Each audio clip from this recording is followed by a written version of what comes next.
This is Pet Life Radio. Let's talk pets.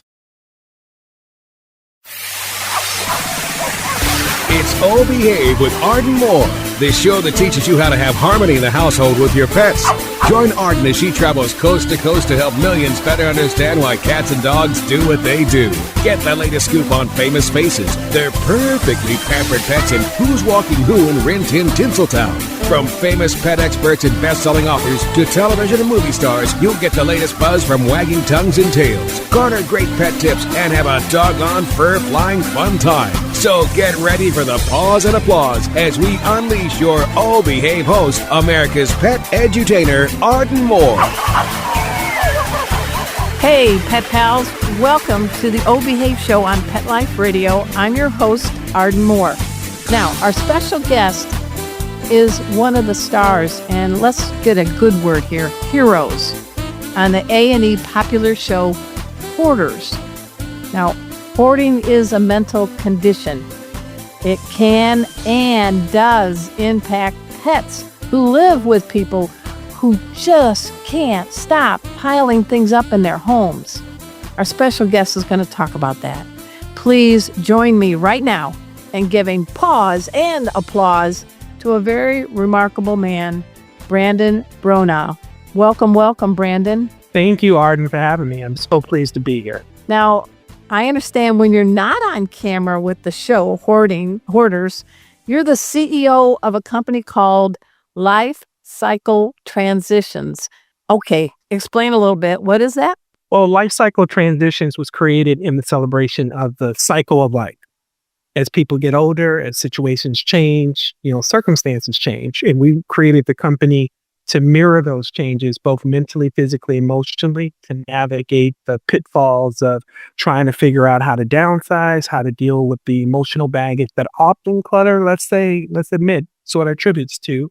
Yeah. And also make some decisions on when to put the house on the market, how to deal with it from an aesthetics, structural standpoint, if there's things that need to be addressed, and how to prioritize that, eliminating the stress and the anxiousness that often comes and mediating the right solution, because maybe the husband wants to go here, the wife wants to go this direction. And then, of course, you got the adult kids that are really just anxious to help mom or dad sort of figure out the best course. So you like to be in a job that has a lot of places you got to watch where you step in, because you could cause a mess, an emotional mess, right? Oh, absolutely. In fact, we're walking into a lot of the emotional concern that families don't quite know how to deal with. And I'm loving your tone. You're not hyper. I don't think a person who's helping hoarders in that condition would be sounding like an auctioneer or a screamer. I think you've got the perfect, voice and tone. I mean, what made you pick this area? It's not easy. I often tell people that I could have chosen a number of things. At times, I wonder why didn't I ever sell ice cream? Who's mad about ice cream? But I had a plan. And, God had a different one. He had a better one. I wanted to just create a company that sort of helped people under one roof. I wanted them to be able to have a one-stop shop. And I was purely focused on the actual home for the most part. But then, as you can imagine, you touch everything that touches you, and realizing the emotional ups and downs. I took this journey with our clients. And as I went through it, I began to learn more and more about people and how they changed and how they, adjust to different things. And when they're doing well, when they're not doing well, and how to help them check in. The show is called Hoarders. It's been on a while on A&E. You started on season 12. So how did you get plucked to put into the cast? Well, I had been doing this. It's year to date, I've been doing this for about 17 years. And before the show had contacted me, I was already, I want to say about 12 years in or so. And in that process, I had been working with Corey Chalmers, who's, the senior on the show. He's been doing it probably the longest.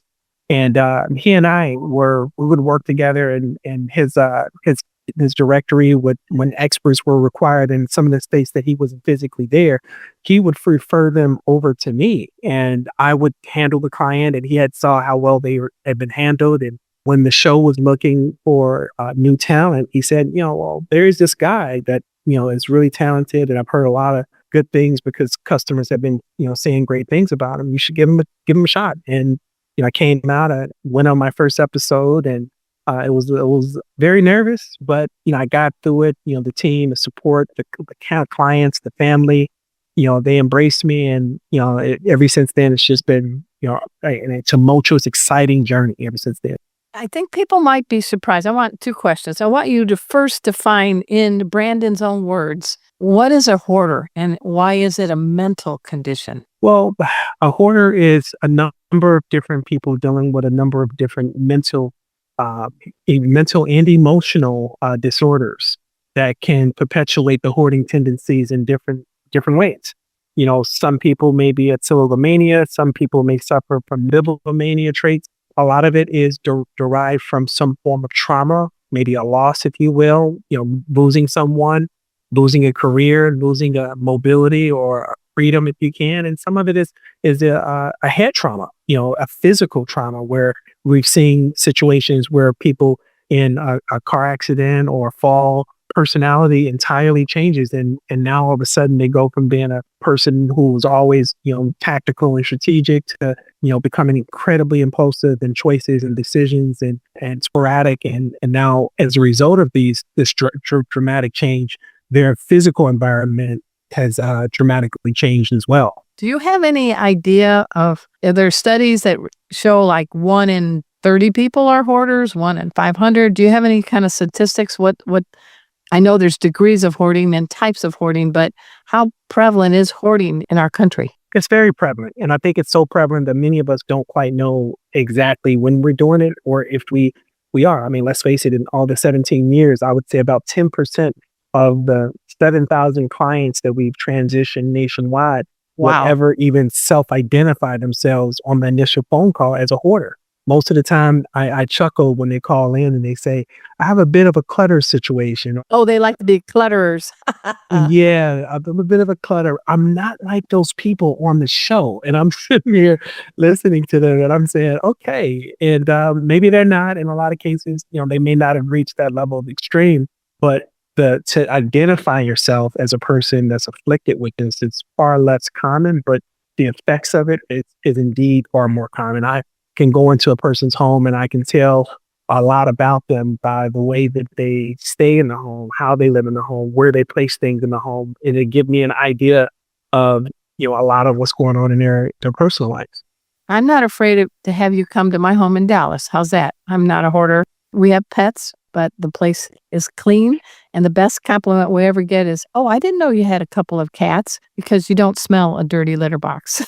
I'm just curious, are you a neat freak?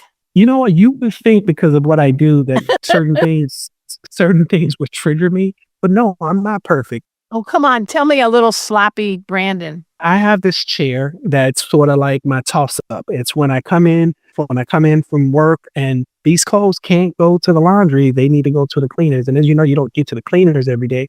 So I put things in this particular chair. And if I happen to miss the cleaners drop on Friday or Saturday, then it can go another week or it can go 2 weeks. Okay. I've seen it where my schedule let it get 3 weeks, and then you see things pile up, and I know at that point I got to get over to this cleaners before this pile gets out of hand. Everyone, we're speaking with Brandon Bronaugh. He is on the show, A&E show Hoarders. We're going to take a quick break, and when we come back, we're going to talk about the impact hoarding has on pets. So y'all know the drill. Sit, stay. We'll be right back.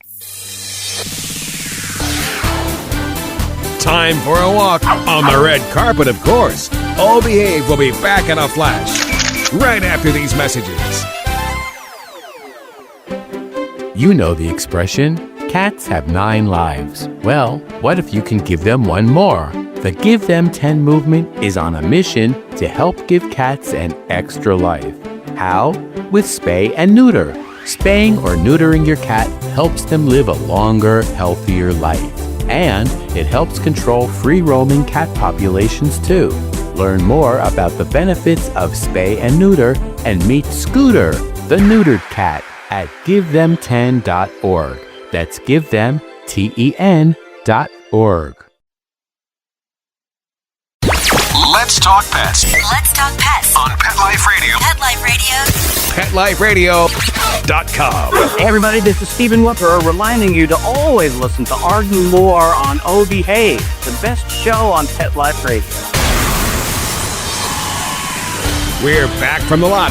Just checked the paper and we had a record showing at the box. The letterbox, that is. Now back to Oh Behave. Here's Arden. Welcome back to the Oh Behave Show on Pet Life Radio. I'm your host, Arden Moore. I am honored to have on our show Brandon Bronaugh. He is on the A&E show Hoarders. He is also the CEO of Life Cycle Transitions. We've talked about a little bit about hoarding.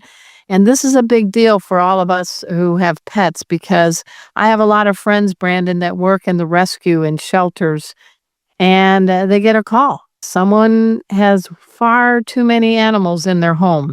So people can hoard pets too, right?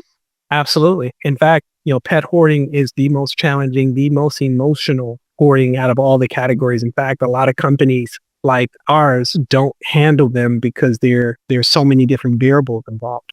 Well, tell us about how you do work with which groups, if you get a call and, you got sentient beings there that need help. Yeah. I mean, unfortunately, our pets don't have the privilege of being able to pick up the phone and call, 911 and say, hey, I want to get out of here. But I can't tell you, Arden, how many times it's broken my heart when I've been in these homes and I'm literally seeing a lot of these animals that are suffering, and the look on their face is though they want me to come rescue them. They're like, get me out of here. And far unbeknownst to the client that's calling us to the home to help them, when you impose questions or concerns like, listen, you have 2 or 3 or 4 animals and you're not caring for any of them in the manner that they should. I know you love them. I know there's a lot of care and compassion, but do you feel in your heart that these animals will be better served in an environment where they can be individually loved and treated, with the affection and the care that they deserve? And sometimes you're able to get through to them and you're able to talk them to a place. And we've been successful. We've been really successful at rehousing and relocating clients to our home rescue program, where we will come in and we would arrange to get the properties acquired, find them a new home, rehouse the animals, get animal cruelty and shelters involved. We've even adopted a lot of animals within our client pool of transition clients. We would post the picture of the animal and the clients that we've seen that were looking for companionship animals. We would send a text or an email and say, can you share a specific, something that you felt good about because we're able to help the person that has a hoarding issue, but also get the care and love that a pet needs?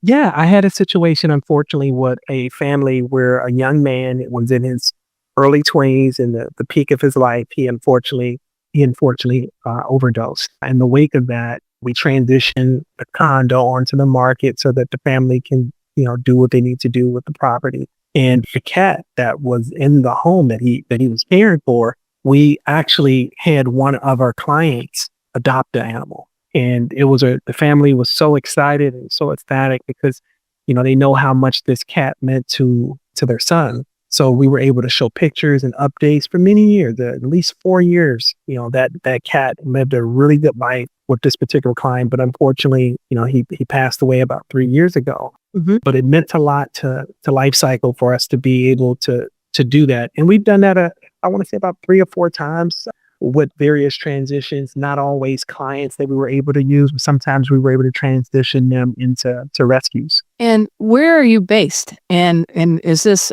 an opportunity across the country to place these animals, or, there's a good network of shelters and rescues? We're nationwide. We originated and started in Massachusetts. That's our home office, but we cover the entire country, and we're working our ways into Canada and far beyond. We believe that we're the missing link when it comes to people going through real life situations, because let's face it, we get the call when something's going to happen or something needs to happen. And we'd like to educate and inspire people to be more proactive rather than reactionary, Arden. Yeah, I appreciate it. And your team is kind of got a lot of different occupations, if you will. Can you kind of run down some of the experts on the Life Cycle Transitions team? I mean, it's not just, it is you who obviously knows how to counsel on hoarding, but there's other kinds of people you need on your team. It's like a football team. Oh, absolutely. I mean, we have over 200 plus technicians that serve our clients' needs throughout the country. We have transition coordinators, behavioral specialists, social workers, case managers. We have our home care division that focuses on transitioning clients to and from hospitals and nursing homes. We're the only company to be endorsed through major healthcare companies as a partner, which is when I saw and foresaw a lot of these environmental concerns and how they affected individuals pulmonarily and through COPD and through the respiratory failure. When there's smoke, there's fire.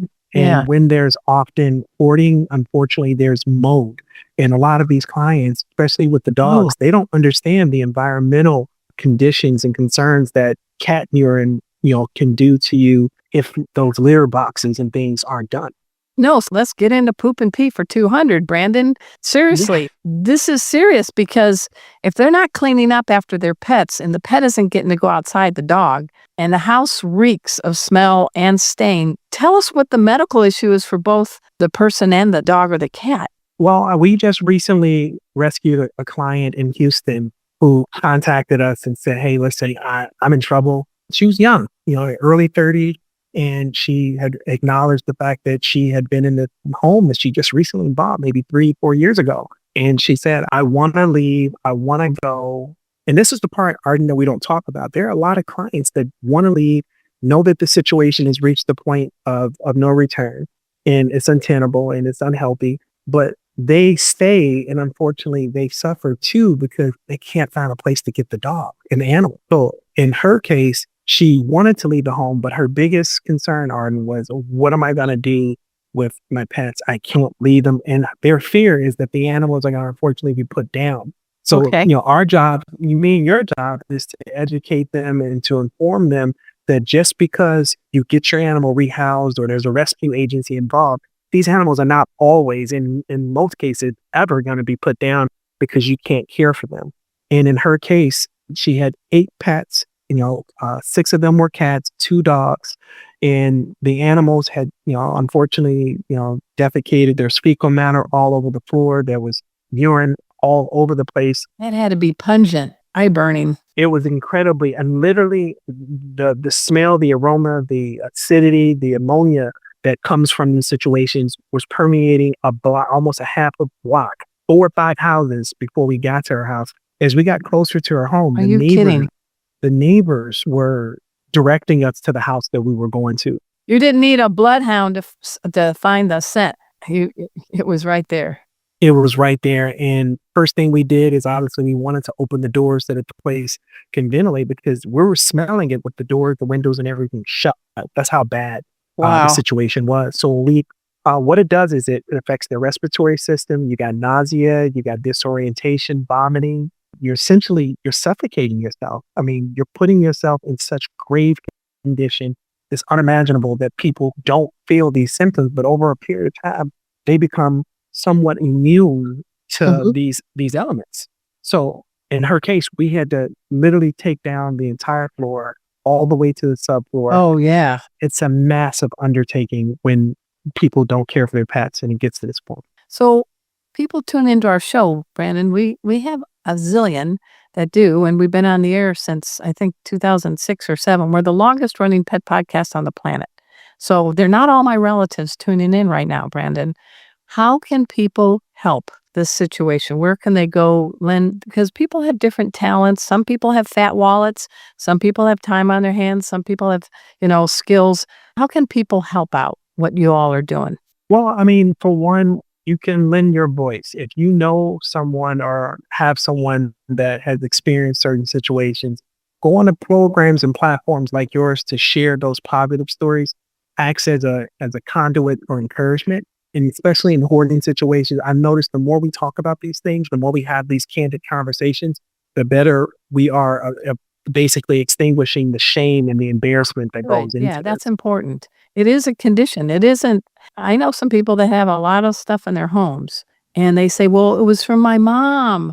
And I look at the chair and it's held together by masking tape and duct tape. And I'm like, your mom passed away when?